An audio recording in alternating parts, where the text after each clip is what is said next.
জয় Hind friends, টুকিটাকি রান্নাতে আজ আমাদের রেসিপি হচ্ছে ভেজিটেবল চপ। অ্যান্ড এখানে আমরা দেখে নেব কি করে সহজ পদ্ধতিতে বাড়িতেই আমরা ভেজিটেবল চপ বানিয়ে নিতে পারি। তো চলুন শুরু করা যাক আজকের রেসিপি ভেজিটেবল চপ। ফার্স্টে আমরা ভাজা মশলা বানিয়ে নেওয়ার জন্য কড়াটা গরম করে নেব। তারপর আমরা একটা শুকনো লঙ্কা দেব, একটা দালচিনি দেবো, 4-5টা ছোটো এলাচ দেবো, 1 চামচ গোটা জিরে দেবো, 1 চামচ গোটা ধনে দেবো, 1 চামচ গোলমরিচ দেবো, দিয়ে ভালো করে এটাকে ভেজে নেব। মশলাটা খুব সুন্দর করে আমাদের ভেজে নিতে হবে। মশলাটা সুন্দর গন্ধ আসা অবধি আমরা ভেজে নেব। যখন সুন্দর একটা গন্ধ চলে আসবে মশলার, তখনই বুঝতে পারবেন আমাদের মশলা ফ্রাই হয়ে গেছে। অ্যান্ড তারপরেই আমরা মশলাগুলো নামিয়ে নেব। এই দেখুন, এবার আমি ভাজা মশলাগুলোকে একটা বাটিতে তুলে নিয়েছি এবং গ্রাইন্ড করে নেব। এবার আমরা ভেজিটেবল চপের পুরটা বানাবার জন্য কড়াইয়ে সাদা তেল নিয়ে নেব এবং 1 চামচ 5 ফোড়ন দিয়ে ফ্রাই করব। 5 ফোড়ন ফ্রাই হয়ে গেছে, এবার আমরা এর মধ্যে দিয়ে দেবো বাদাম এবং বাদামটাকে খুব ভালো করে ফ্রাই করে নেব। বাদাম ফ্রাই হয়ে গেছে, এবার এখানে আমরা দিয়ে দেবো আদা কাঁচা লঙ্কা বাটা। এখানে আমি 2 চামচ আদা নিয়েছি আর 4 পিস কাঁচা লঙ্কাকে ভালো করে বেটে নিয়েছি। আপনারাও স্বাদ অনুসার লঙ্কা নিয়ে নেবেন, যেন ঝালটা কম বেশি না হয়। আদা কাঁচা লঙ্কা দেওয়ার পর খুব সুন্দর করে আমি এখানে এটা ফ্রাই করে নেব। ফ্রেন্ডস, মশলা ফ্রাই হয়ে গেছে। এবার আমি আগে থেকে গ্রেট করে রাখা বিট অ্যান্ড গাজর দিয়ে দেবো। এখানে আমি 2টো বড় সাইজের গাজর নিয়েছি আর 2টো বড় সাইজের বিট নিয়েছি। আপনারা গেস্ট অনুযায়ী কিংবা পরিবারের লোক অনুযায়ী বিট অ্যান্ড গাজর নিয়ে নিতে পারেন ভেজিটেবল চপের পুরের জন্য। এবার আমাদের মিক্সচারটার মধ্যে লবণ দিতে হবে।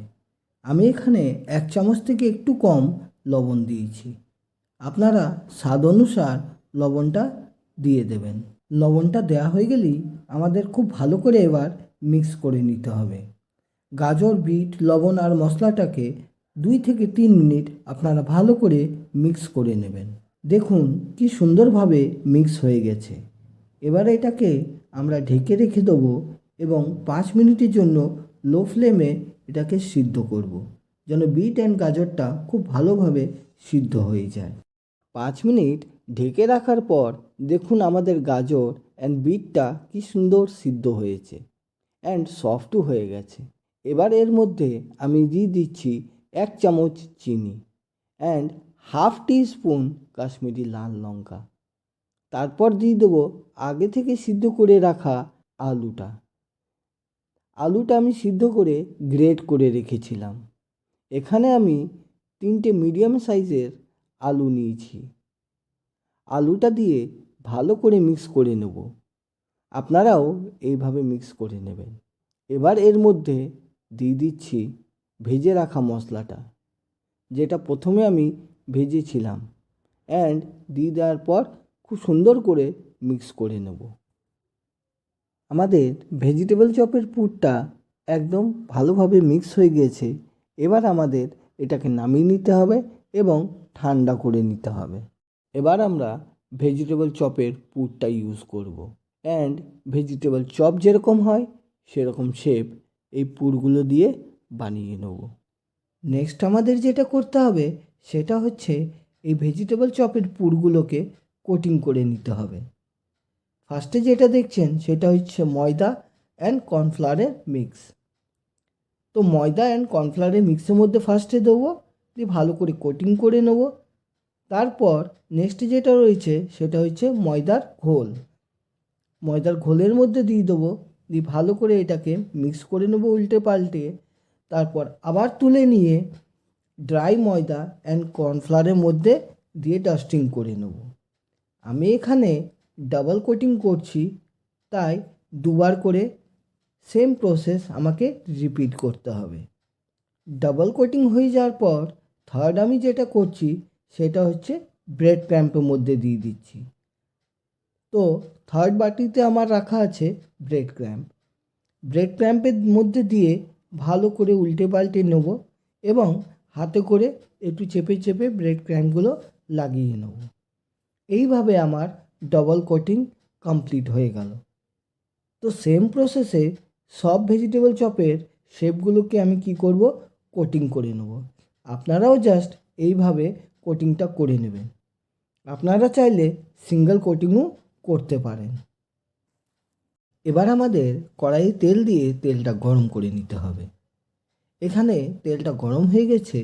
এবার এক এক করে আমি চপগুলোকে ভেজে নেব। মনে রাখবেন মিডিয়াম ফ্লেমেই চপগুলোকে ভাজবেন। হাই ফ্লেমে ভাজতে গেলে কি হবে, ভিতরে কাঁচা থেকে যাবে অ্যান্ড বাইরেটা তাড়াতাড়ি লাল হয়ে যাবে।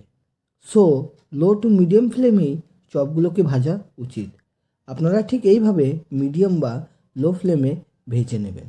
মনে রাখবেন চপগুলোকে উল্টে পাল্টে ভেজে নিতে, কেন কি চপগুলো একটু ধৈর্য ধরে ভাজলে তবেই একটু ক্রিস্পি অ্যান্ড টেস্টি হবে। দেখুন এখানে আমি ঠিক এইভাবে গোল্ডেন ব্রাউন করে ভেজে নিয়েছি। আপনারাও জাস্ট এইভাবে গোল্ডেন ব্রাউন করে ভেজে নেবেন। আর ভাজা হয়ে গেলে একটা প্লেটের মধ্যে এগুলোকে এক এক করে তুলে নেবেন। ডাবল কোটিং করলে কি হয়, ভেজিটেবল চপগুলো খুব ক্রিস্পি হয়। অ্যান্ড বেশি তাড়াহুড়ো করবেন না, না হলে এইভাবে ভেজিটেবল চপগুলো তেলের মধ্যেই ফেটে যেতে পারে। ফ্রেন্ডস, আশা করছি ভিডিওটা আপনাদের ভালো লেগেছে।